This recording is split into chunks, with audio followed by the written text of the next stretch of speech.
देश दुनिया च वसदे पंजाबियां नूं जी आया। मैं हरजिंदर सिंह रंधावा, तुसीं देख रहे हो पंजाब टैलीविजन। मेरे नाल ने सरदार नरिंदरपाल सिंह। तीन अहम घटनावां जिन्हां ते गल करन लगे हां। सब तो पहला श्रोमणी गुरुद्वारा प्रबंधक कमेटी वालों साल भर खरीदिया जाण वाला घ्यो ते सुक्का दुध विवाद के घेरे च है, लेकिन इहदियां कुछ नवीं परतां सामने आईयां ने। ਇਹਦੇ ਉੱਤੇ ਸ਼੍ਰੋਮਣੀ ਕਮੇਟੀ ਪ੍ਰਧਾਨ ਦਾ ਕੀ ਕਹਿਣਾ ਹੈ ਔਰ ਸਰਦਾਰ ਸੁਖਜਿੰਦਰ ਸਿੰਘ ਰੰਧਾਵਾ ਦਾ ਕੀ ਕਹਿਣਾ ਹੈ। ਇਹ ਦੋ ਪਹਿਲੂ ਬਹੁਤ ਅਹਿਮ ਆ, ਪਿਸ ਪੰਜਾਬ ਦੇ ਆਮ ਲੋਕ ਰਹੇ ਆ। ਦੂਜੀ ਖਬਰ ਹੈ ਬੇਅਦਬੀ ਮਾਮਲਿਆਂ ਨਾਲ ਸੰਬੰਧਿਤ ਡੇਰਾ ਸੌਦਾ ਸਾਧ ਵੱਲੋਂ ਜਿਹੜਾ ਸਵਾਂਗ ਰਚਿਆ ਗਿਆ ਸੀ ਗੁਰੂ ਸਾਹਿਬ ਨਾਲ ਸੰਬੰਧਿਤ, ਉਹਦੀ ਪੋਸ਼ਾਕ ਨੂੰ ਲੈ ਕੇ, ਉਹਨਾਂ ਕੇਸਾਂ ਨੂੰ ਲੈ ਕੇ, ਉਹਨਾਂ ਕੇਸਾਂ ਦੀ ਪ੍ਰੋਗਰੈਸ ਨੂੰ ਲੈ ਕੇ ਬੜੇ ਸਾਰੇ ਸਵਾਲ ਖੜੇ ਹੋ ਗਿਆ। ਸਿੱਖ ਮਨੋਭਾਵਨਾ ਮਨੋਵੇਗਾਂ ਦਾ ਮਸਲਾ ਹੈ, ਲੇਕਿਨ ਸਾਰੀਆਂ ਧਿਰਾਂ ਸਿਆਸਤ ਕਰਨ ਚ ਲੱਗੀਆਂ ਨੇ। आम श्रद्धालु सिख परेशान है, दुविधा च है कि असीं किस राज विच रह रहे हैं। तीजा मामला है सुखपाल सिंह खैरा वालों अपनी सियासी जमीन भी तलाशी जा रही है। पंजाब के भख के मसले के उत्ते उंगल भी रखी जा रही है। उन्होंने पुराने साथी उन्होंने नाल जुड़ भी रहे हैं, लेकिन सियासी पंडित ये कई अर्थ कढ़ण के यत्न कर रहे हैं। सो एक दो होर खबरां जिन्हां दे नाल तुहाडे रूबरू है। सरदार नरिंदरपाल सिंह मेरे नाल है। सरदार साहब जी आया। धन्नवाद जी। सब तो पहला मसला साडे दृष्टिगोचर होंदा है श्रोमणी गुरुद्वारा प्रबंधक कमेटी वालों खरीदिया जाने वाला घ्यो ते सुक्का दुध। ये ऐसा मसला है जिहदा करोड़ां रुपइयां दा मसला है। पंजाब दी किसानी, पंजाब दे पिंडू धरातल नाल जुड़दी खबर है। ये मसला उदों ध्यान च आउंदा है जदों श्रोमणी कमेटी महाराष्ट्र दी एक कंपनी नूं टेंडर अलॉट कर दिंदी है कि ये घट रेट दे विच वेरके दे बनिस्बत असीं उन्हां तों साल भर सुक्का दुध और घ्यो खरीदांगे। इस पक्ष के उत्ते अखबारां च भी चर्चा जाई है कि श्रोमणी कमेटी के प्रधान ने कहा कि जे वेरका सानू उसे रेट च जां उस तों घट दिंदा है ते असीं इन्हां तों खरीदण नूं तैयार हां, असीं ओह टेंडर रद्द कर सकदे हां। दूजा पहलू आ सुखजिंदर सिंह रंधावा कहंदे आ कि इह संभव नहीं, इन्ने घट रेट दे विच ओह समेत आवाजाही वाले जिहड़े उन्हां दे खर्चे उन्हां नूं पा के किवें दे रहे आ, साडी समझो बाहर है। पंजाब दे विच वेरका वल्लों देना संभव नहीं। एक होर अहम मसला सवेरे सवेरे सरदार साहब मेरे ध्यान च आउंदा है ਜਦੋਂ PDFA ਇੱਕ ਜਿਹੜੀ ਡੇਰੀ ਐਸੋਸੀਏਸ਼ਨ ਹੈ ਸਦਰਪੁਰਾ ਵਾਲੀ ਉਹਨੂੰ ਕਹਿੰਦੇ ਆ, ਉਹ ਵੀ ਸਿਆਸੀ ਬੰਦਾ ਹੈ, ਉਹਦਾ ਇੱਕ ਐਕਟਿਵ ਮੈਂਬਰ ਬਲਰਾਜ ਸਿੰਘ ਸਾਡੇ ਨਾਲ ਸੰਪਰਕ ਕਰਦੇ ਆ ਕਿ ਵੇਰਕੇ ਦੇ ਜਿਹੜੇ ਰੇਟ ਘਟਨੇ ਸ਼ੁਰੂ ਹੋ ਰਹੇ ਆ ਔਰ ਬਹੁਤ ਵੱਡਾ ਨੁਕਸਾਨ ਹੋ ਰਿਹਾ, ਕਿਉਂਕਿ ਜਦੋਂ ਪ੍ਰੋਡਕਸ਼ਨ ਘਟਦੀ ਆ ਔਰ ਉਹ ਮੰਡੀ ਦੇ ਵਿੱਚ ਉਹਦੇ ਤੇ ਅਸਰ ਰੇਟਾਂ ਤੇ ਪੈਂਦਾ ਹੈ। ਇਹਦੇ ਸੰਬੰਧ ਦੇ ਵਿੱਚ ਮੈਂ ਸਰਦਾਰ ਸਾਹਿਬ ਜਦੋਂ ਸ਼੍ਰੋਮਣੀ ਗੁਰਦੁਆਰਾ ਪ੍ਰਬੰਧਕ ਕਮੇਟੀ ਦੇ ਪ੍ਰਧਾਨ ਸਾਹਿਬ ਨਾਲ ਗੱਲ ਕੀਤੀ, ਉਹਨਾਂ ਦਾ ਬੜਾ ਕਲੀਅਰ ਕਹਿਣਾ ਸੀ। ਉਹ ਕਹਿੰਦੇ ਰੰਧਾਵਾ ਸਾਹਿਬ ਤੁਸੀਂ ਸਾਨੂੰ ਮਾਫ ਕਰ ਦੇ, ਮੀਡੀਆ ਇੱਥੇ ਚਰਚਾ ਨਾ ਕਰਦਾ ਕਿ ਅਖਬਾਰ 'ਚ ਟੈਂਡਰ ਲਾਏ ਹੋਣ, ਇੱਕ ਫਰਮ ਬਹੁਤ ਘੱਟ ਰੇਟ ਦੇ ਰਹੀ ਹੋਵੇ, ਸ਼੍ਰੋਮਣੀ ਕਮੇਟੀ ਨੂੰ ਲਗਭਗ 20 ਕਰੋੜ 80 ਲੱਖ ਰੁਪਏ ਦਾ ਜੇ ਮੰਗ ਐਵੇਂ ਹੀ ਰਹਿੰਦੀ ਹੈ ਤੇ 20 ਕਰੋੜ 80 ਲੱਖ ਦਾ ਫਾਇਦਾ ਹੁੰਦਾ ਵੇਰਕੇ ਦੇ ਮੁਕਾਬਲੇ। ਉਹ ਕਹਿੰਦੇ ਜੀ ਹਰ ਤਿਮਾਹੀ ਦੇ ਵਿੱਚ 5 ਕਰੋੜ ਤੋਂ ਉੱਪਰ ਜਿਹੜਾ ਹੈ ਉਹ ਸਾਨੂੰ 5 ਕਰੋੜ 30 ਲੱਖ ਸਾਨੂੰ ਘੱਟ ਅਦਾਇਗੀ ਕਰਨੀ ਪਏਗੀ। ਸੋ ਸਵਾਲ ਇਹ ਆ ਕਿ ਜਦੋਂ ਸੁਖਜਿੰਦਰ ਸਿੰਘ ਰੰਧਾਵਾ ਵੀ ਅੰਮ੍ਰਿਤਧਾਰੀ ਸਿੱਖ ਹੈ, ਸ਼੍ਰੋਮਣੀ ਗੁਰਦੁਆਰਾ ਪ੍ਰਬੰਧਕ ਕਮੇਟੀ ਕਹਿੰਦੀ ਕਿ ਅਸੀਂ ਪ੍ਰਤੀਨਿਧ ਜਮਾਤ ਆ ਸਿੱਖਾਂ ਦੀ, ਪੰਜਾਬ ਦੀ ਮੋਹਰਲੀ ਜਥੇਬੰਦੀ ਆ, ਸੰਸਥਾ ਹੈ, ਤੇ ਦੋਵੇਂ ਧਿਰਾਂ ਸਿਰ ਜੋੜ ਕੇ ਬਹਿ ਕਿਉਂ ਨਹੀਂ ਜਾਂਦੀਆਂ? ਜਿੱਦ ਕਾਦੀ ਆ ਜਿਹਦੇ ਨਾਲ ਕਿਸਾਨੀ ਪ੍ਰਭਾਵਿਤ ਹੋ ਰਹੀ ਆ, ਪੰਜਾਬ ਦਾ ਜਨਜੀਵਨ ਤੇ ਅਸਰ ਪੈਣ ਦੀ ਸੰਭਾਵਨਾ ਹੈ, ਸਿੱਖ ਪਰਿਵਾਰਾਂ ਤੇ ਅਸਰ ਪੈਣ ਦੀ ਸੰਭਾਵਨਾ ਹੈ, ਤੇ ਜੇ ਦੋਵੇਂ ਧਿਰਾਂ ਅਲੰਬਰਦਾਰੀ ਦਾ ਦਾਅਵਾ ਕਰਦੀਆਂ ਤੇ ਜਿੱਦ ਕਾਦੀ, ਅੜੀਆਂ ਕਿਉਂ ਨੇ? ਇਹ ਮੇਰਾ ਖਿਆਲ ਹੈ ਇੱਥੇ ਬਹਿਸ ਕਰਨੀ ਬਣਦੀ ਹੈ। ਦੇਖੋ ਰੰਧਾਵਾ ਸਾਹਿਬ, ਜਿੱਥੋਂ ਤੱਕ ਤੁਸੀਂ ਗੱਲ ਕੀਤੀ, ਮੈਂ ਇੱਕ ਨੁਕਤੇ ਉਠਾਇਆ ਜਿਹੜਾ ਤੁਸੀਂ ਕਿ ਸਾਧ ਸੁਖਜਿੰਦਰ ਸਿੰਘ ਰੰਧਾਵਾ ਅੰਮ੍ਰਿਤਧਾਰੀ ਸਿੱਖ ਨੇ ਜੀ। ਮੈਂ ਇੱਕ ਜਵਾਬ ਜ਼ਰੂਰ ਦੇਣਾ ਚਾਹਾਂਗਾ ਕਿ ਸ਼੍ਰੋਮਣੀ ਗੁਰਦੁਆਰਾ ਪ੍ਰਬੰਧਕ ਕਮੇਟੀ ਇੱਕ ਐਸੀ ਜਮਾਤ ਹੈ ਜਿਹੜੀ ਹਰ ਉਸ ਸਿੱਖ ਨੂੰ ਹੀ ਸਿੱਖ ਸਮਝਦੀ ਆ ਜਿਹੜੇ ਬਾਦਲ ਦਲ ਨਾਲ ਜੁੜੇ ਹੋਏ ਨੇ ਜੀ। ਉਹਨਾਂ ਦੇ ਲਈ ਇਹ ਜਿਹੜਾ ਨੁਕਤਾ ਆ ਉਹ ਸੁਖਜਿੰਦਰ ਸਿੰਘ ਰੰਧਾਵੇ ਨੂੰ ਕਾਂਗਰਸੀ ਮੰਤਰੀ ਵਜੋਂ ਪਹਿਲਾਂ ਵੇਖਦੇ ਨੇ, ਕਦੀ ਉਹਨਾਂ ਨੇ ਇਸ ਚੀਜ਼ ਦਾ ਜ਼ਿਕਰ ਕਰਨਾ ਜ਼ਰੂਰੀ ਨਹੀਂ ਸਮਝਿਆ ਕਿ ਦੂਸਰੇ ਸਿਆਸੀ ਪਾਰਟੀਆਂ ਦੇ ਵਿੱਚ ਵੀ ਅੰਮ੍ਰਿਤਧਾਰੀ ਨੇ। ਸੋ ਮੈਂ ਇਸ ਨੁਕਤੇ ਦੇ ਨਾਲ ਬਹੁਤਾ ਸਹਿਮਤ ਨਹੀਂ ਹੈ, ਲੇਕਿਨ ਜਿੱਥੋਂ ਤੱਕ ਸ਼੍ਰੋਮਣੀ ਕਮੇਟੀ ਦੀ ਇੱਕ ਤੈਅਸ਼ੁਦਾ ਨੀਤੀ ਆ, ਜਿਹੜੇ ਲੋਕ ਸ਼੍ਰੋਮਣੀ ਕਮੇਟੀ ਦੇ ਖਰੀਦ ਵਿਭਾਗ ਨੂੰ ਜਾਣਦੇ ਨੇ ਜੀ, ਪਰਚੇਜ਼ ਸੈਕਸ਼ਨ ਦੇ ਵਿੱਚ ਕੀ ਆ, ਉੱਥੇ ਇੱਕ ਮਾਨਸਿਕਤਾ ਆ ਕਿ ਰੇਟ ਘੱਟ ਤੇ ਕੁਆਲਿਟੀ ਵਧੀਆ ਜੀ।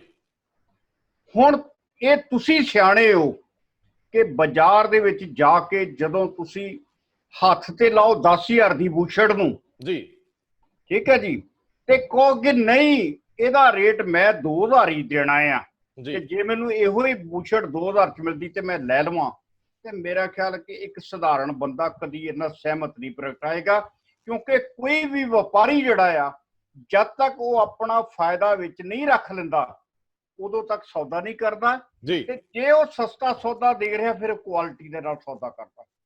ਨਹੀਂ ਦੇਖੋ ਸਰਦਾਰ ਸਾਹਿਬ, ਇਹ ਪਹਿਲੂ ਉਦੋਂ ਸਾਹਮਣੇ ਆਊਗਾ ਜਦੋਂ ਦੋਨਾਂ ਦੀ ਕੁਆਲਿਟੀ ਚੈੱਕ ਹੋਊਗੀ। ਅਜੇ ਤੱਕ ਇਸ ਪੱਖ ਤੋਂ ਬਹਿਸ ਛਿੜੀ ਨਹੀਂ ਹੈ ਕਿ ਮਹਾਰਾਸ਼ਟਰ ਦੀ ਜਿਹੜੀ ਕੰਪਨੀ ਆ ਉਹਦਾ ਮਟੀਰੀਅਲ ਤੇ ਵੇਰਕੇ ਦੇ ਮਟੀਰੀਅਲ ਦੇ ਵਿੱਚ ਕੁਆਲਿਟੀ ਦਾ ਕੀ ਫਰਕ ਹੈ। ਲੇਕਿਨ ਇੱਕ ਪਹਿਲੂ ਹੋਰ ਜਿਹੜਾ ਸ਼੍ਰੋਮਣੀ ਗੁਰਦੁਆਰਾ ਪ੍ਰਬੰਧਕ ਕਮੇਟੀ ਦੇ ਪ੍ਰਧਾਨ ਨੇ ਮੇਰੇ ਧਿਆਨ ਚ ਲਿਆਂਦਾ ਹੈ, ਕਿਉਂਕਿ ਮੈਂ ਉਹਨਾਂ ਨਾਲ ਗੱਲ ਕਰ ਰਿਹਾ ਸੀ, ਉਹਨਾਂ ਨੇ ਆਪਣਾ ਪੱਖ ਰੱਖਿਆ। ਮੈਂ ਸਰਦਾਰ ਸੁਖਜਿੰਦਰ ਸਿੰਘ ਰੰਧਾਵਾ ਨਾਲ ਗੱਲ ਕਰਨ ਦੀ ਯਤਨ ਕੀਤਾ ਹੈ, ਹਾਲਾਂਕਿ ਉਹ ਅਕਸਰ ਸੰਪਰਕ ਚ ਆ ਜਾਂਦੇ ਨੇ ਜਦੋਂ ਕਿਤੇ ਲੋੜ ਹੋਵੇ, ਲੇਕਿਨ ਅੱਜ ਉਹਨਾਂ ਨਾਲ ਮੇਰਾ ਸੰਪਰਕ ਨਹੀਂ ਹੋ ਸਕਿਆ। ਲੇਕਿਨ ਇੱਕ ਪਹਿਲੂ ਜਿਹੜਾ ਮੇਰੇ ਧਿਆਨ ਚ ਸ਼੍ਰੋਮਣੀ ਕਮੇਟੀ ਦੇ ਪ੍ਰਧਾਨ ਨੇ ਲਿਆਂਦਾ ਹੈ ਉਹ ਇਹ ਹੈ, ਉਹ ਕਹਿੰਦੇ ਜੀ ਬੀਤੇ ਸਮੇਂ ਚ ਵੇਰਕਾ ਵੱਲੋਂ ਜਿਹੜੇ ਸਾਨੂੰ ਘਿਓ ਦੇ ਟੀਨ ਆਏ ਉਹਨਾਂ ਦੇ ਵਿੱਚ ਲਗਭਗ 37 ਕਿਲੋ ਜਾਂ ਕੁਝ ਇਸ ਤਰ੍ਹਾਂ ਕੁਝ ਘੱਟ ਸੀਗੇ ਜੀ, ਘਿਓ ਘੱਟ ਸੀ। ਇਹਦੇ ਸੰਬੰਧੀ ਕਹਿੰਦੇ ਜੀ ਅਸੀਂ ਉਹ ਜੋ ਵੀ ਜਿੰਨਾ ਵੀ ਆਇਆ ਉਹਦੀ ਐਂਟਰੀ ਪਾ ਲਈ, ਸਟਾਕ ਰਜਿਸਟਰ ਦੇ ਵਿੱਚ ਐਂਟਰੀ ਉਨੀ ਹੋਣੀ ਸੀ ਜਿੰਨਾ weight ਦੇ ਵਿੱਚ ਆਇਆ। ਉਸ ਤੋਂ ਬਾਅਦ ਪ੍ਰਧਾਨ ਵੱਲੋਂ ਜਾਂ ਸ਼੍ਰੋਮਣੀ ਕਮੇਟੀ ਵੱਲੋਂ ਇੱਕ ਚਿੱਠੀ ਲਿਖੀ ਗਈ ਸੰਬੰਧਤਾਂ ਨੂੰ, ਵੇਰਕਾ ਵਾਲਿਆਂ ਨੂੰ, ਤੇ ਉਹਨਾਂ ਨੇ ਕਿਹਾ ਕਿ ਸਾਡੇ ਕੰਡੇ 'ਚ ਕੋਈ ਫਰਕ ਸੀਗਾ, ਟੈਕਨੀਕਲੀ ਨੁਕਸ ਹੋਣ ਕਰਕੇ ਇੰਜ ਹੋਇਆ। ਲੇਕਿਨ ਉਹ ਕਹਿੰਦੇ ਜੀ ਜੇ ਇੰਜ ਹੋਇਆ ਸੀਗਾ ਤੇ ਅੱਜ ਤੱਕ ਇਹ ਨਹੀਂ ਦੱਸਿਆ ਗਿਆ ਕਿ ਜਿੰਨਾ ਕਰਮਚਾਰੀਆਂ ਕਰਕੇ ਹੋਇਆ ਉਹਨਾਂ ਤੇ ਕੋਈ ਕਾਰਵਾਈ ਹੋਈ ਕਿ ਨਹੀਂ, ਕਿਉਂਕਿ ਇਹ ਬੜੇ ਅਹਿਮ ਸਵਾਲ ਆ ਕਿ ਜਦੋਂ ਕਿਸੇ ਵੱਡੀ ਜਮਾਤ ਨਾਲ ਵੱਡਾ ਸੌਦਾ ਕਰਦੇ ਹੋ ਤੇ ਉਹਦੇ ਚ ਪਾਰਦਰਸ਼ਤਾ, ਟਰਾਂਸਪੇਰੈਂਸੀ ਰਹਿਣੀ ਜ਼ਰੂਰੀ ਆ। ਸੋ ਇਸ ਮਸਲੇ ਤੇ ਸਰਦਾਰ ਸੁਖਜਿੰਦਰ ਸਿੰਘ ਰੰਧਾਵਾ ਜੀ ਨਾਲ ਵੀ ਗੱਲ ਕਰਾਂਗੇ, ਕਿਉਂਕਿ ਉਹ ਵੀ ਸੁਹਿਰਦ ਬੰਦੇ ਆ, ਇਮਾਨਦਾਰੀ ਦਾ ਦਮ ਭਰਦੇ ਆ ਔਰ ਲੋਕ ਕਹਿੰਦੇ ਵੀ ਇਹ ਇਮਾਨਦਾਰ ਨੇ।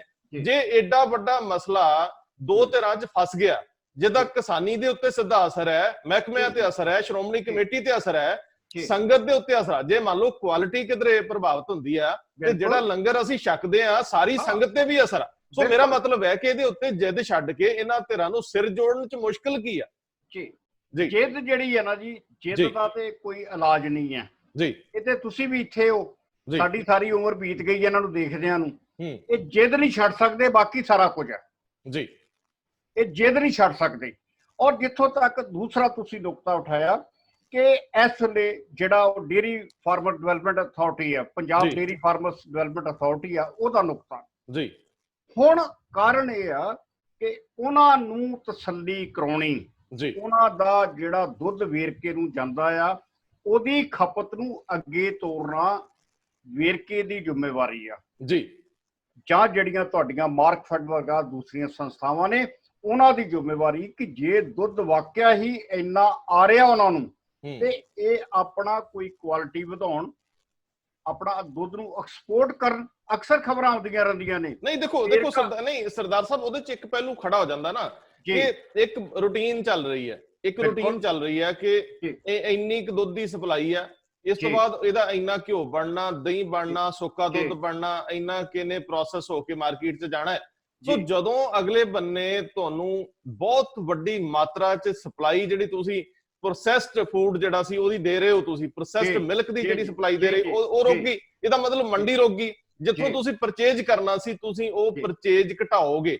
ਜੇ ਉਹ ਘਟਦੀ ਆ ਜਾਂ ਕੀਮਤਾਂ ਘਟਾਤੀਆਂ ਜਾਂਦੀਆਂ ਨੇ, ਜੇ ਪਰਚੇਜ ਉਹ ਨਹੀਂ ਰੱਖਣੀ ਤੇ ਕੀਮਤ ਘਟਾਉਣੀ ਪਊਗੀ, ਕਿਉਂਕਿ ਫਰਕ ਇਹੀ ਆ ਕਿ ਜੇਕਰ ਕਮਾਈ ਜਿੰਨੀ ਆ ਉਨੀ ਹੀ ਤੁਸੀਂ ਜੇਬ ਖਰਚ ਸਕਦੇ ਹੋ। ਸੋ ਵੇਰਕੇ ਲਈ ਇਹ ਸੰਕਟ ਹੈ, ਇਹ ਸੰਕਟ ਟਾਲਣ ਲਈ ਕੋਈ ਵਿਚਲਾ ਰਸਤਾ ਇਹਨਾਂ ਦੋਵਾਂ ਧਿਰਾਂ ਨੂੰ ਅਖਤਿਆਰ ਕਰਨਾ ਚਾਹੀਦਾ ਹੈ। ਮੈਨੂੰ ਇੰਜ ਲੱਗਦਾ ਹੈ ਕਿ ਜੇ ਤੁਸੀਂ ਵੀ ਪਿੰਡ ਨੂੰ ਜਾਣਦੇ ਹੋ, ਸਾਰੇ ਲੋਕ ਜਾਣਦੇ ਆ ਕਿ ਹਰੇਕ ਜਿਹੜਾ ਆਮ ਸਧਾਰਨ ਮੱਧ ਵਰਗੀ ਫੈਮਿਲੀ ਜਾਂ ਉਸ ਤੋਂ ਲੋਅਰ ਮੱਧ ਵਰਗ ਫੈਮਿਲੀ ਆ ਇਨਕਮ ਵਾਲੀ, ਤੇ ਉਹਦੇ ਕੋਲ 2 ਪਸ਼ੂ 3 ਪਸ਼ੂ 4 ਪਸ਼ੂ 1 ਪਸ਼ੂ ਇਹ ਰੱਖ ਕੇ ਉਹ ਆਪਣੇ ਸਾਈਡ ਬਾਈ ਸਾਈਡ ਦੇ ਖਰਚੇ ਦੁੱਧ ਤੋਂ ਤੇ ਹੋਰ ਜਿਹੜੇ ਇਸ ਤਰ੍ਹਾਂ ਦੇ ਧੰਦੇ ਉਹਨਾਂ ਤੋਂ ਕਰਦੇ।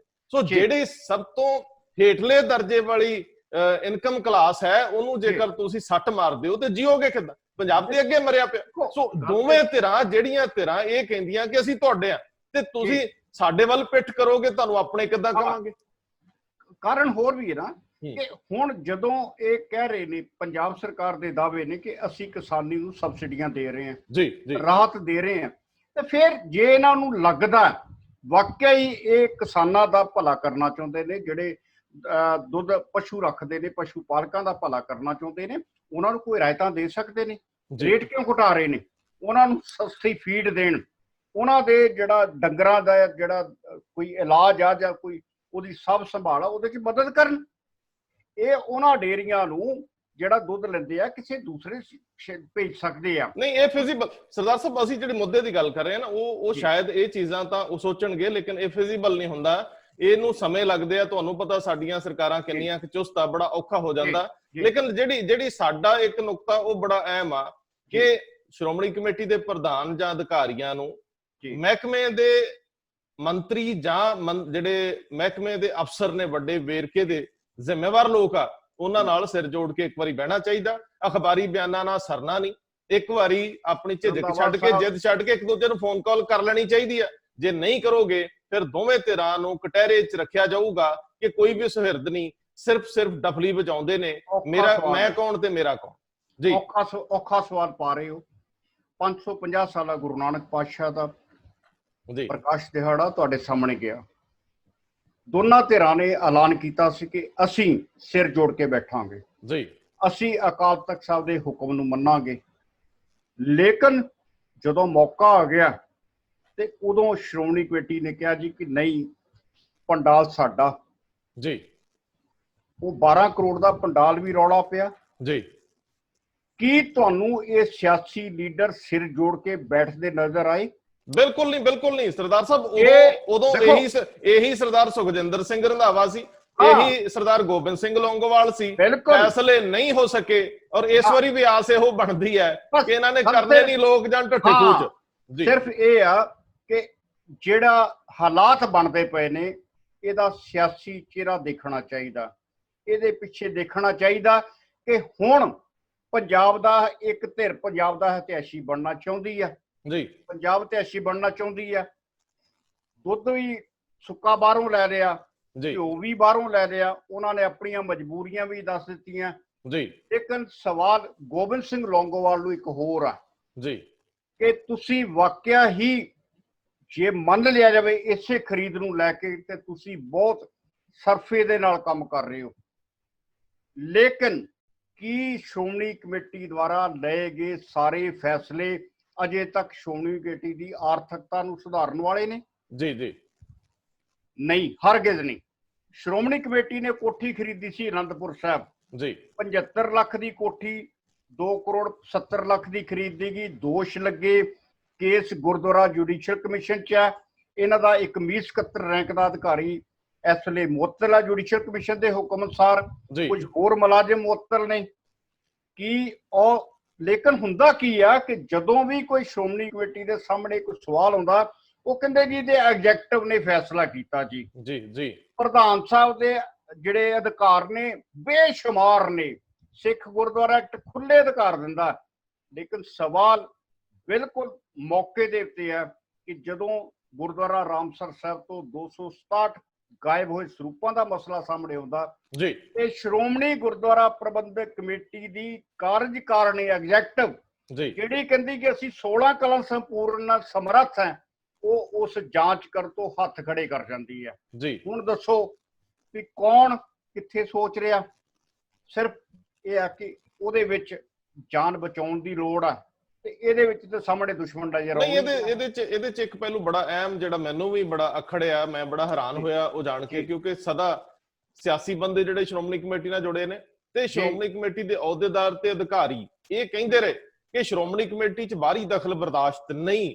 ਲੇਕਿਨ ਜਦੋਂ ਹੱਥੀਂ ਅਸੀਂ ਬਾਹਰੀ ਦਖਲ ਪ੍ਰਵਾਨ ਕਰ ਲਿਆ ਕਿ ਇਹਦੀ ਜਾਂਚ ਅੰਦਰ ਦੀ ਬਜਾਏ ਬਾਹਰੀ ਰਿਟਾਇਰਡ ਜੱਜ ਤੋਂ ਕਰਾ ਲਈ ਜਾਵੇ, ਉਦੋਂ ਫਿਰ ਜਿਹੜੇ ਤੁਹਾਡੇ ਪਹਿਲੇ ਦਾਅਵੇ ਤੇ ਸਾਰੀਆਂ ਸਟੇਟਮੈਂਟ ਸੀ ਉਹ ਫਿਰ ਬੇਮਾਨੇ ਹੋ ਗਈਆਂ, ਉਹ ਸਾਰਥਕ ਨਹੀਂ ਰਹੀਆਂ।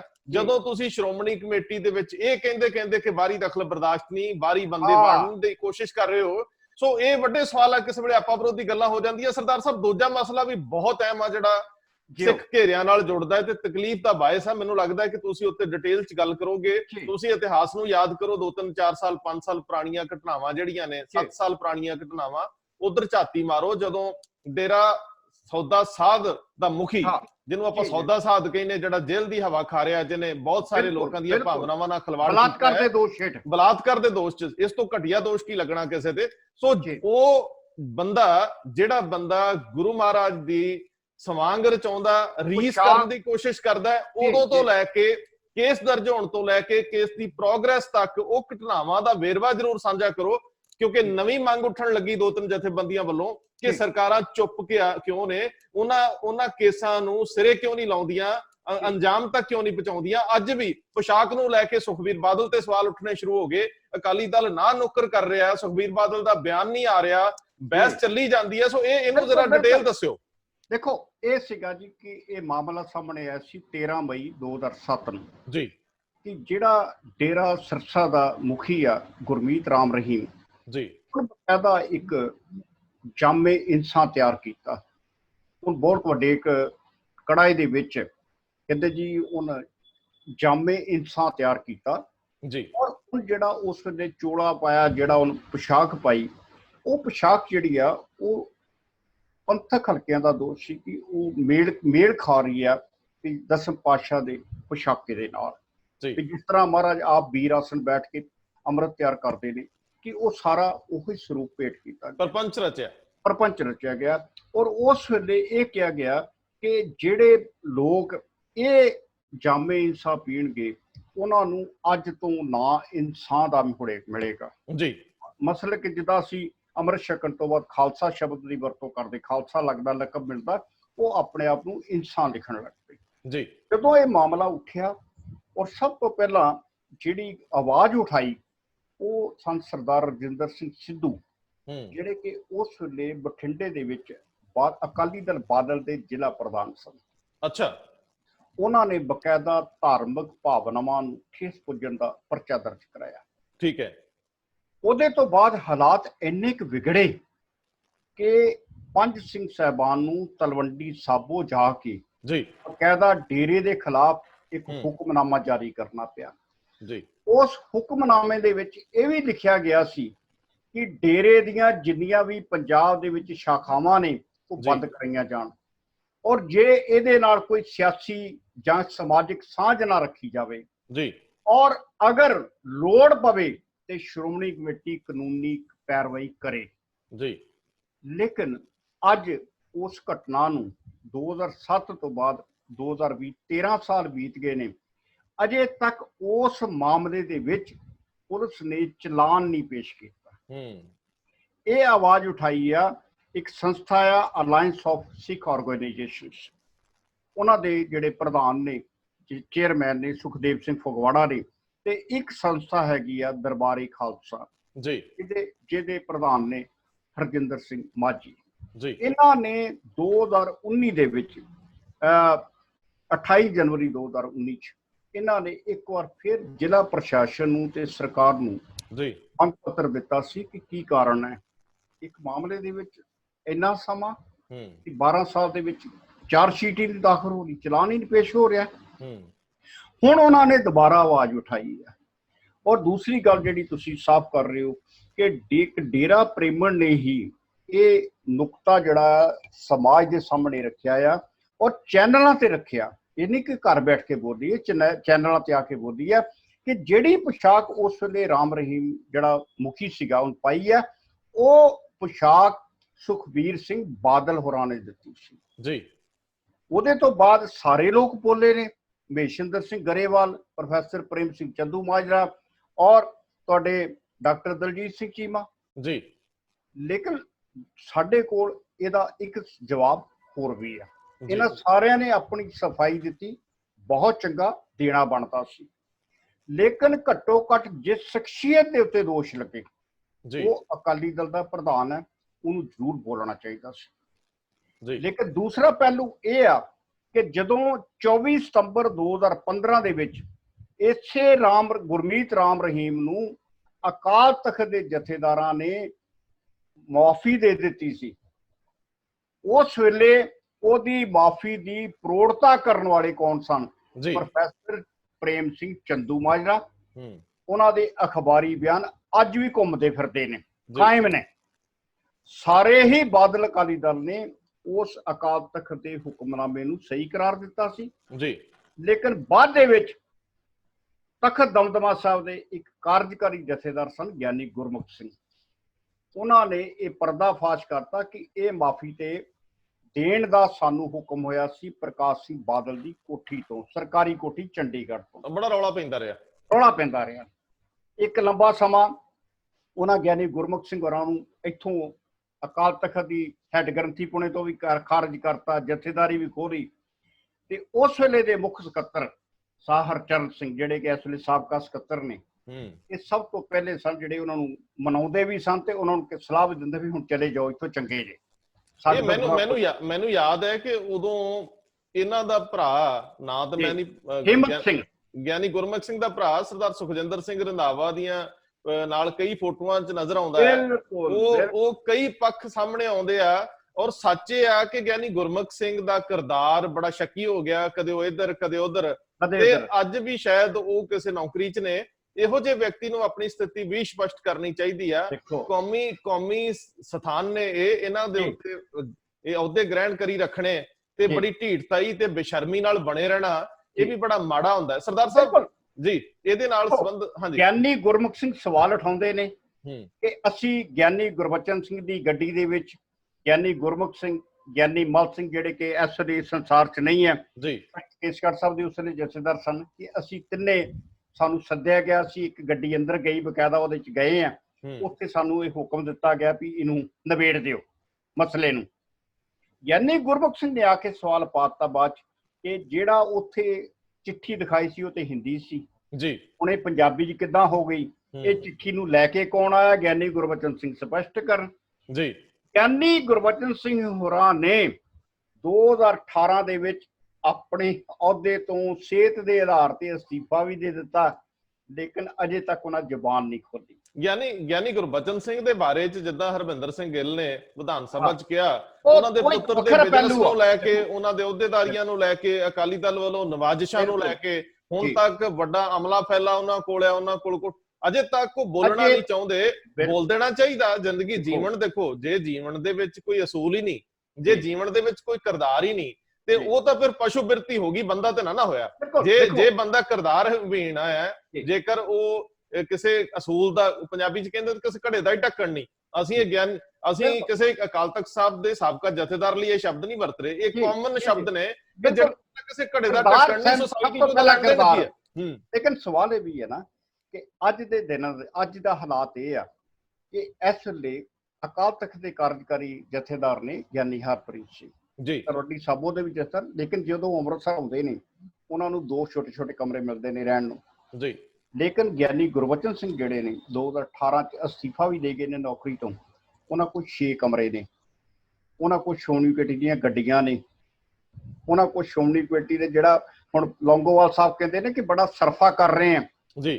ਸਵਾਲ ਲੌਂਗੋਵਾਲ ਸਾਹਿਬ ਨੂੰ ਇਹ ਬਣਦਾ ਕਿ ਜਿਹੜਾ ਗਿਆਨੀ ਗੁਰਬਚਨ ਸਿੰਘ ਹੋਰਾਂ ਦੇ ਘਰ ਚ ਦੁੱਧ ਜਾ ਰਿਹਾ, ਉਹ ਕਿਸ ਖਾਤੇ 'ਚ ਜਾ ਰਿਹਾ? ਇੱਕ ਹੋਰ ਸਵਾਲ ਹੈ, ਇਹਦੇ ਨਾਲ ਜੁੜਦਾ ਹੀ ਹੈ। ਮੈਂ ਤਾਂ ਗਿਆਨੀ ਹਰਪ੍ਰੀਤ ਸਿੰਘ, ਜਿਹੜੇ ਕਿ ਬਹੁਤ ਵਧੀਆ ਬੋਲਦੇ ਨੇ, ਕੌਮ ਦੇ ਵਿੱਚ ਚਰਚਾ 'ਚ ਵੀ ਰਹਿੰਦੇ ਆ, ਲੋਕ ਕਹਿੰਦੇ ਆ ਦਲੇਰ ਨੇ, ਸਿਆਣੇ ਨੇ, ਉਹਨਾਂ ਨੂੰ ਇੱਕ ਸਵਾਲ ਹੈ ਕਿ ਜੇ ਜਥੇਦਾਰੀ ਕੁਦਰਤ ਨੇ ਦਿੱਤੀ ਹੈ, ਮੌਕਾ ਮਿਲ ਹੀ ਬਣਿਆ, ਤੁਹਾਡੇ ਹਿੱਸੇ ਕਿੱਥੇ ਆਉਣੀ ਸੀਗੀ? ਇਹ ਤਾਂ ਮੌਕਾ ਮਿਲ ਬਣਿਆ ਜੇ ਕੁਦਰਤ ਨੇ ਦਿੱਤੀ ਆ। ਤੇ ਜਦੋਂ ਉਹ ਕਹਿੰਦੇ ਨੇ ਕਿ ਕੌਮ ਖਤਰੇ 'ਚ ਹੈ, ਘੱਟ ਗਿਣਤੀਆਂ ਨੂੰ ਖਤਰਾ ਹੈ, ਉਹ ਹੋਰ ਵੀ ਬੜੇ ਤਿੱਖੇ ਬਿਆਨ ਦੇ ਦਿੰਦੇ ਆ। ਉਹਨਾਂ ਨੂੰ ਇੱਕ ਬੇਨਤੀ ਹੈ ਕਿ ਗਿਆਨੀ ਜੀ, ਜੇ ਅੰਦਰ ਇੰਨਾ ਹੀ ਦਰਦ ਆ, ਤੇ ਜਿਹੜੀ ਕੌਮ ਪੂਰੇ ਸੰਕਟ ਚੋਂ ਨਿਕਲੀ 15 ਦੇ ਵਿੱਚ, ਉਸ ਤੋਂ ਬਾਅਦ ਉਹਦਾ ਜਿਹੜਾ ਮੂਲ ਸਰੋਤ ਸੀ ਝਗੜੇ ਦਾ, ਉਹ ਸੀਗਾ ਇਹ ਸਮਾਂਗ ਰਚਨਾ, ਫਿਰ ਉਹਨੂੰ ਮਾਫ ਕਰਨਾ। ਜੇ ਸ਼੍ਰੀ ਅਕਾਲ ਤਖਤ ਸਾਹਿਬ ਦੇ ਜਥੇਦਾਰੀ ਨਹੀਂ ਕਰਨਗੇ ਇਹ ਕੰਮ, ਉਹ ਵੀ ਗਿਆਨੀ ਹਰਪ੍ਰੀਤ ਸਿੰਘ ਵਰਗੇ ਵੱਡੇ ਭਾਸ਼ਣ ਦੇਣ ਵਾਲੇ ਕੌਣ ਕਰੂਗਾ? ਉਹਨਾਂ ਨੂੰ ਆਪ ਚਾਹੀਦਾ ਸੀਗਾ ਕਿ ਉਹ ਬੇਅਦਬੀ ਮਾਮਲਿਆਂ ਦੀ ਜੜ 'ਚ ਪਏ ਇਹਨਾਂ ਕਾਰਨਾਂ ਨੂੰ ਫੜਨ। ਜੇਕਰ ਗਿਆਨੀ ਗੁਰਬਚਨ ਸਿੰਘ ਤੋਂ ਵੀ ਸਪਸ਼ਟੀਕਰਨ ਮੰਗਣਾ ਪਵੇ, ਗਿਆਨੀ ਗੁਰਮੁਖ ਸਿੰਘ ਤੋਂ ਮੰਗਣਾ ਪਵੇ, ਉਦੋਂ ਦੇ ਸੁਖਬੀਰ ਸਿੰਘ ਬਾਦਲ ਤੋਂ ਮੰਗਣਾ ਪਵੇ, ਹਰਜ ਕੀ ਆ? ਕੌਮ ਦੇ ਸਾਹਮਣੇ ਜੇ ਅਦਾਲਤਾਂ ਇਨਸਾਫ ਨਹੀਂ ਦੇ ਰਹੀਆਂ ਤੇ ਗਿਆਨੀ ਹਰਪ੍ਰੀਤ ਸਿੰਘ ਕਿਉਂ ਚੁੱਪ ਕਰਕੇ ਬੈਠੇ ਆ? ਉਹਨਾਂ ਦੀ ਚੁੱਪ ਵੀ ਤਾਂ ਸਾਜ਼ਿਸ਼ ਹੀ ਹੈ ਨਾ। ਬਾਕੀ ਇਧਰ ਉਧਰ ਬਿਆਨ ਦੇਈ ਚਲੋ, ਜਿਹੜਾ ਅਸਲ ਮੁੱਦੇ ਦਾ ਕੰਮ ਆ, ਜਿੱਥੇ ਅਸੀਂ ਮਰਨ ਤੱਕ ਗਏ ਆ, ਜਿੱਥੇ ਇੰਨੇ ਨੁਕਸਾਨ ਹੋ ਗਿਆ, ਸਾਡੇ ਅੰਦਰ ਸਾਡੇ ਕਲੇਜੇ ਨੂੰ ਧੂਪ ਪੈਂਦੀ ਰਹੀ, ਅੱਜ ਤੱਕ ਪੈਂਦੀ ਆ। ਅਸੀਂ ਅਦਾਲਤਾਂ 'ਚ ਲੜੀ ਜਾਂਦੇ, CBI versus Punjab police versus SIT versus SIT. ਜੇ ਗਿਆਨੀ ਹਰਪ੍ਰੀਤ ਸਿੰਘ ਨਬੇੜਾ ਕਰ ਦੇਣ, ਸਾਨੂੰ ਅਦਾਲਤਾਂ ਵੱਲ ਵੇਖਣ ਦੀ ਲੋੜ ਕੀ ਆ ਬਈ? ਦੇਖੋ ਗੱਲ ਇਹ ਆ ਵੀ ਮੈਂ ਇੱਕ ਸਵਾਲ ਅੱਜ ਨੁਕਤਾ ਉਠਾਇਆ ਆਪਣੀ ਇੱਕ ਲਿਖਤ ਦੇ ਵਿੱਚ ਜੀ। ਅਕਾਲ ਤਖਤ ਦੁਨਿਆਵੀ ਤਖਤ ਨਹੀਂ ਹੈ, ਅਕਾਲ ਦਾ ਤਖਤ ਹੈ ਜੀ। ਇਹ ਉਸ ਵੇਲੇ ਹੋਂਦ ਵਿੱਚ ਆਇਆ ਜਦੋਂ ਦੁਨਿਆਵੀ ਤਖਤ ਇਨਸਾਫ ਨਹੀਂ ਸੀ ਦਿੰਦੇ ਤੇ ਅਕਾਲ ਦੇ ਇਸ ਤਖਤ ਅੱਗੇ ਆ ਕੇ ਲੋਕ ਝੋਲੀ ਅੱਡਦੇ ਸਨ ਜੀ। ਔਰ ਉਸ ਵੇਲੇ ਦੇ ਜਿਹੜੇ ਸੇਵਾਦਾਰ ਹੁੰਦੇ ਸਨ, ਉਹ ਜਿਨ੍ਹਾਂ ਨੇ ਆਪਣੇ ਆਪ ਨੂੰ ਜਥੇਦਾਰ ਨਹੀਂ ਮੰਨਿਆ, ਗਿਆਨ ਭਾਈ ਮਨੀ ਸਿੰਘ ਹੋਰੀ ਜਥੇਦਾਰ ਹੋਣ ਦੇ ਨਾਤੇ ਜਦੋਂ ਉਹਨਾਂ ਦੇ ਖਿਲਾਫ ਹਕੂਮਤ ਆਈ, ਉਹਨਾਂ ਨੇ ਕੌਮ ਦਾ ਨੁਕਸਾਨ ਨਹੀਂ ਕਰਾਇਆ, ਕੌਮ ਨੂੰ ਮਰਨ ਤੋਂ ਬਚਾ ਲਿਆ, ਸਿੱਖਾਂ ਨੂੰ ਮਰਨ ਤੋਂ ਬਚਾ ਲਿਆ, ਲੇਕਿਨ ਆਪਣੇ ਬੰਦ ਕਟਵਾਉਣੇ ਪ੍ਰਵਾਨ ਕਰ ਲਏ।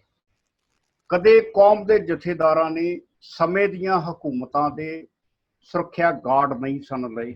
ਅਕਾਲੀ ਫੂਲਾ ਸਿੰਘ ਜਦੋਂ ਯੋਧੇ ਸੀਗੇ, ਜਰਨੈਲ ਸੀ, ਜੰਗਜੂ ਸੀਗੇ, ਲੇਕਿਨ ਜਦੋਂ ਉਹ ਅਕਾਲ ਤਖਤ ਸਾਹਿਬ ਤੇ ਬੈਠਦੇ ਸੀ, ਫਿਰ ਫੈਸਲਾ ਲੈਣ ਲੱਗੇ ਨੀਵੇਂ ਦੇ ਕੇ ਅੱਗੇ ਮਹਾਰਾਜ ਆ ਕੇ ਕੌਣ ਆ, ਤੇ ਜੇਕਰ ਵਿਰਾਸਤ ਉਹ ਆ ਤੇ ਸਾਡੇ ਕੋਲ ਸਿਰ ਵੀ ਚੰਗਾ ਭਲਾ ਹੈ, ਤੇ ਫੈਸਲੇ ਨਾ ਲੈਣੇ ਕੋਈ ਕਮਜ਼ੋਰੀ ਹੋ ਸਕਦੀ ਹੈ। ਤੁਹਾਨੂੰ ਹੋਰ ਮੈਂ ਯਾਦ ਕਰਾਵਾਂ, ਕੁਝ ਜਦੋਂ ਇਹਨਾਂ ਨੇ ਗਿਆਨੀ ਹਰਪ੍ਰੀਤ ਸਿੰਘ ਉਹਨਾਂ ਨੇ ਤੇ ਚਾਰਜ ਲਿਆ ਜਥੇਦਾਰੀ ਦਾ, ਤੇ ਇੱਕ ਸਾਬਕਾ ਸਕੱਤਰ ਸ਼੍ਰੋਮਣੀ ਕਮੇਟੀ ਦੇ ਕੁਲਵੰਤ ਸਿੰਘ ਰੰਧਾਵਾ, ਉਹਨਾਂ ਨੇ ਇਹਨਾਂ ਨੂੰ ਇੱਕ ਚਿੱਠੀ ਲਿਖ ਕੇ ਦਿੱਤੀ ਜੀ, ਜੇ ਤੁਸੀਂ ਵਾਕਈ ਕੌਮ ਦੇ ਜਥੇਦਾਰ ਹੋ ਤੇ ਆ ਸਰਕਾਰੀ ਗਾਰਡ ਛੱਡ ਦਿਓ ਆਪਣੀ। ਅੱਛਾ, ਤੁਹਾਨੂੰ ਕੁਝ ਨਹੀਂ ਹੁੰਦਾ। ਜੇ ਤੁਸੀਂ ਵਾਕਈ ਜਥੇਦਾਰ ਦੀ ਪੋਸਟ ਤੇ ਆਏ ਹੋ ਤੇ ਇਹਨੂੰ ਸਮਰਪਿਤ ਹੋ, ਇਹਦੇ ਸੇਵਾਦਾਰ ਹੋ, ਫਿਰ ਛੱਡ ਦਿਓ। ਉਹਨਾਂ ਨੇ ਇੱਥੋਂ ਤੱਕ ਲਿਖਿਆ ਕਿ ਆਖਰ ਇਹਨਾਂ ਜਥੇਦਾਰਾਂ ਨੂੰ ਸਰਕਾਰੀ ਸੁਰੱਖਿਆ ਦੇਣ ਦਾ ਰਿਵਾਜ ਕਦੋਂ ਸ਼ੁਰੂ ਹੋਇਆ ਤੇ ਉਹਦੇ ਨੁਕਸਾਨ ਕੀ ਹੋਏ ਜੀ। ਔਰ ਅੱਜ ਵੀ ਯਾਦ ਆਉਂਦਾ ਕਿ ਤੁਸੀਂ ਅਕਾਲ ਤਖਤ ਦੇ ਸਕੱਤਰ ਦੇ ਅੰਦਰ ਤੱਕ ਵਰਦੀ ਵਾਲੇ ਪੁਲਿਸ ਵਾਲੇ ਬੈਠੇ ਹੁੰਦੇ ਨੇ, ਸੁਰੱਖਿਆ ਗਾਰਡ ਗਿਆਨੀ ਹਰਪ੍ਰੀਤ ਸਿੰਘ ਹੋਰਾਂ ਦੇ। ਜੇ ਇਹ ਲੋਕ ਦਰਬਾਰ ਸਾਹਿਬ ਦੇ ਅੰਦਰ ਜਾਂਦੇ ਨੇ, ਲੌਂਗੋਵਾਲ ਸਾਹਿਬ ਜੋ ਮਰਜ਼ੀ ਕਹਿਣ, ਸੰਤ ਹਰਚੰਦ ਸਿੰਘ ਲੌਂਗੋਵਾਲ ਦੇ ਟਾਈਮ ਦੇ ਉੱਤੇ ਇੱਕ ਮਤਾ ਹੋਇਆ ਸੀ ਕਿ ਜਿਹੜਾ ਦਰਬਾਰ ਸਾਹਿਬ ਦਾ ਸਰਾਂ ਵਾਲਾ ਗੇਟ ਆ, ਉੱਥੇ ਲਿਖਿਆ ਹੁੰਦਾ ਸੀ ਕਿ ਬਾਵਰਦੀ ਪੁਲਿਸ ਵਾਲਾ ਅੰਦਰ ਨਹੀਂ ਜਾ ਸਕਦਾ। ਲੇਕਿਨ ਹੁਣ ਲੌਂਗੋਵਾਲ ਸਾਹਿਬ ਦੇ ਗਨਮੈਨ ਜਿਹੜੇ, ਉਹ ਵੀ ਦਰਬਾਰ ਸਾਹਿਬ ਦੇ ਅੰਦਰ ਤੁਰੇ ਫਿਰਦੇ ਨੇ ਵਰਦੀਆਂ ਪਾ ਕੇ ਤੇ ਬਿਨਾਂ ਵਰਦੀਆਂ ਤੋਂ ਵੀ ਜੀ। ਸੋ ਕਿਤੇ ਨਾ ਕਿਤੇ ਫੈਸਲਾ ਇਨਸਾਫ ਕਿਹਨੇ ਦੇਣਾ ਆ? ਕਿ ਜੇ ਅਦਾਲਤਾਂ ਨੇ ਇਨਸਾਫ ਨਹੀਂ ਦਿੱਤਾ ਤੇ ਫਿਰ ਜਥੇਦਾਰ ਕੌਮ ਨੂੰ ਇਨਸਾਫ ਜ਼ਰੂਰ ਦੇਣ। ਬਿਲਕੁਲ। ਔਰ ਸਰਦਾਰ ਸਾਹਿਬ, ਜਦੋਂ ਅਸੀਂ ਇਹਨਾਂ ਹੀ ਮਸਲਿਆਂ ਨੂੰ ਅੱਗੇ ਤੋਰਦੇ ਆ, ਤੇ ਪਿਛਲੇ ਦਿਨਾਂ 'ਚ ਜਦੋਂ ਗਿਆਨੀ ਹਰਪ੍ਰੀਤ ਸਿੰਘ ਦਾ ਖਾਲਿਸਤਾਨ ਨਾਲ ਸੰਬੰਧਿਤ ਬਿਆਨ ਆਉਂਦਾ, ਉਸ ਤੋਂ ਬਾਅਦ ਬਵੇਲਾ ਖੜਾ ਹੁੰਦਾ ਹੈ, ਉਸ ਤੋਂ ਬਾਅਦ ਰੈਫਰੈਂਡਮ ਦਾ ਭੂਤ ਬੋਤਲ ਚੋਂ ਜਿੰਨ ਕੱਢ ਲਿਆ ਜਾਂਦਾ 4 ਜੁਲਾਈ 2020।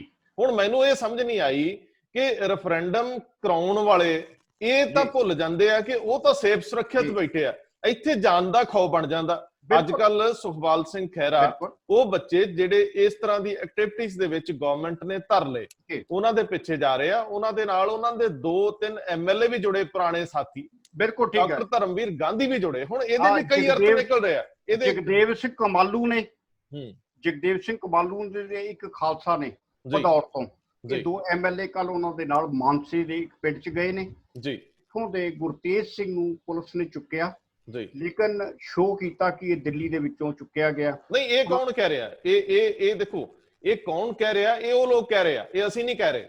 ਕਿਹਨੂੰ ਕਿੱਥੋਂ ਫੜਿਆ ਗਿਆ ਇਹਦੇ ਬਾਰੇ ਤੁਸੀਂ ਕੁਝ ਨਹੀਂ ਕਹਿ ਸਕਦੇ। ਉਹਦੇ ਪਰਿਵਾਰ ਦੇ ਕੋਲ ਗਏ ਨੇ ਕਾਦੇ ਜੀ, ਗੁਰਤੇਜ ਸਿੰਘ ਦੇ ਪਰਿਵਾਰ ਦੇ ਕੋਲ ਕੱਲ ਆਪਣਾ ਸੁਖਪਾਲ ਸਿੰਘ ਖਹਿਰਾ, ਜਗਦੇਵ ਸਿੰਘ ਕਮਾਲੂ ਤੇ ਨਾਲ ਜਿਹੜੇ ਨਿਰਮਲ ਸਿੰਘ ਖਾਲਸਾ ਭਦੌੜ ਦੇ, ਉਹ ਗਏ ਨੇ। ਉਸ ਪਰਿਵਾਰ ਨੇ ਹੱਡ ਬੀਤੀ ਦੱਸੀ ਹੈ। ਸਰਦਾਰ ਸਾਹਿਬ, ਇੱਕ ਹੋਰ ਸਵਾਲ ਖੜਾ ਹੁੰਦਾ ਹੈ ਕਿ ਇਹ ਸਰਦਾਰ ਸੁਖਪਾਲ ਸਿੰਘ ਖਹਿਰਾ ਜਥੇਦਾਰ ਦੇ ਬਿਆਨ ਤੋਂ ਬਾਅਦ ਇਕਲੌਤੇ ਸਿਆਸੀ ਆਗੂ ਸੀ ਜਿਹੜੇ ਜਥੇਦਾਰ ਦੇ ਹੱਕ 'ਚ ਖਲੋਤੇ ਸੀ। ਬਿਲਕੁਲ। ਮੈਨੂੰ ਉਦੋਂ ਵੀ ਸਮਝ ਨਹੀਂ ਸੀ ਆਈ ਕਿ ਜਦੋਂ ਬਾਕੀ ਧਿਰਾਂ ਚੁੱਪ ਵੱਟ ਗਈਆਂ, ਸੁਖਪਾਲ ਸਿੰਘ ਖਹਿਰਾ ਕਿਹੜੀ ਜ਼ਮੀਨ ਲੱਭ ਰਿਹਾ? ਕਿਉਂਕਿ ਜੇ ਜਥੇਦਾਰ ਸ੍ਰੀ ਅਕਾਲ ਤਖਤ ਸਾਹਿਬ ਜੇ ਸੱਚਮੁੱਚ ਇਸ ਤਰ੍ਹਾਂ ਦਾ ਬਿਆਨ ਦੇਣਾ ਚਾਹੁੰਦੇ ਸੀਗੇ ਤੇ ਉਹਦੀ ਕੋਈ ਜ਼ਮੀਨ ਹੋਣੀ ਚਾਹੀਦੀ ਆ, ਉਹਦਾ ਕੁਝ ਕਾਰਨ ਹੋਣੇ ਚਾਹੀਦੇ ਆ। ਹਵਾ 'ਚ ਤੀਰ ਚਲਾ ਕੇ ਜਿਹੜੇ ਨੁਕਸਾਨ ਹੁੰਦੇ ਆ, ਪਿੱਛੇ ਅਸੀਂ ਬੜੇ ਉਠਾਏ ਆ।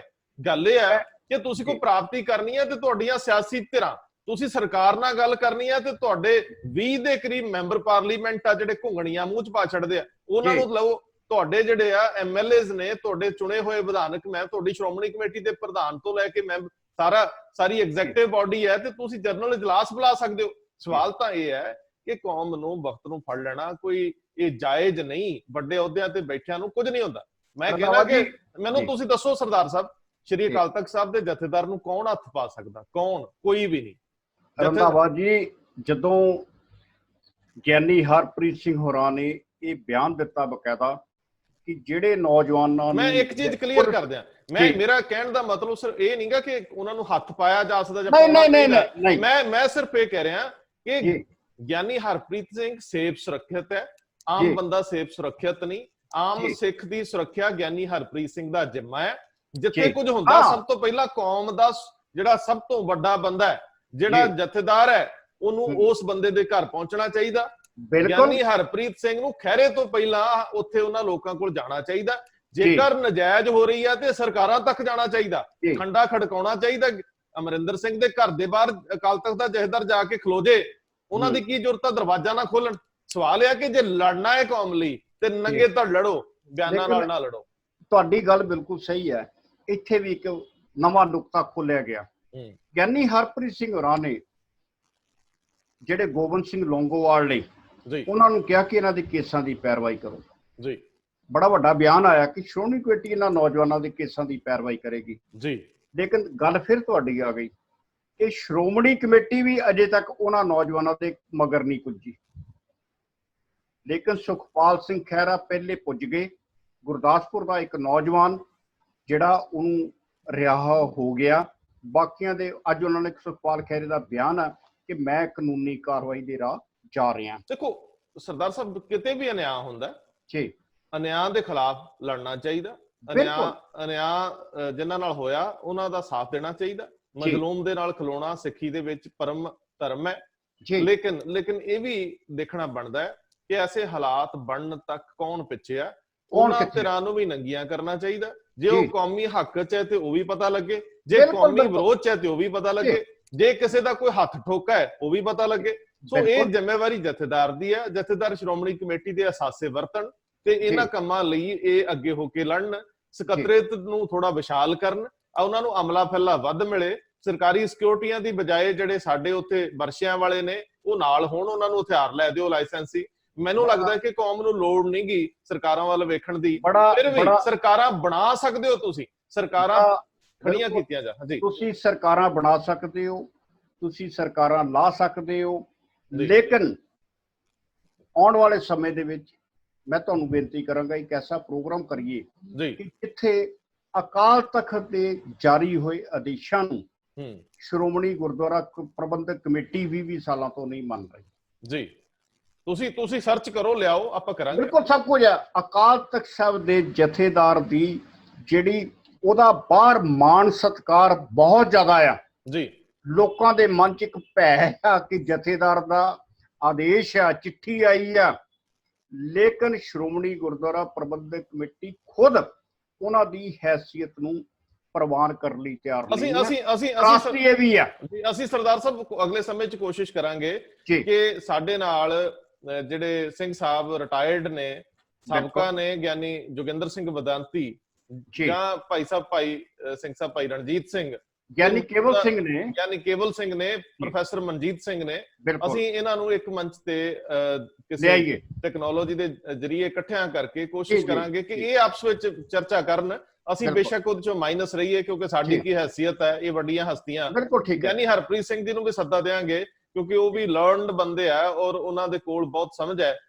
ਖੈਰ ਅੱਜ ਦੇ ਸੈਗਮੈਂਟ ਲਈ ਸਰਦਾਰ ਸਾਹਿਬ ਇੰਨਾ ਹੀ ਕਾਫੀ ਲੰਬਾ ਹੋ ਗਿਆ। ਤੁਹਾਡਾ ਧੰਨਵਾਦ, ਬਹੁਤ ਮਿਹਰਬਾਨੀ।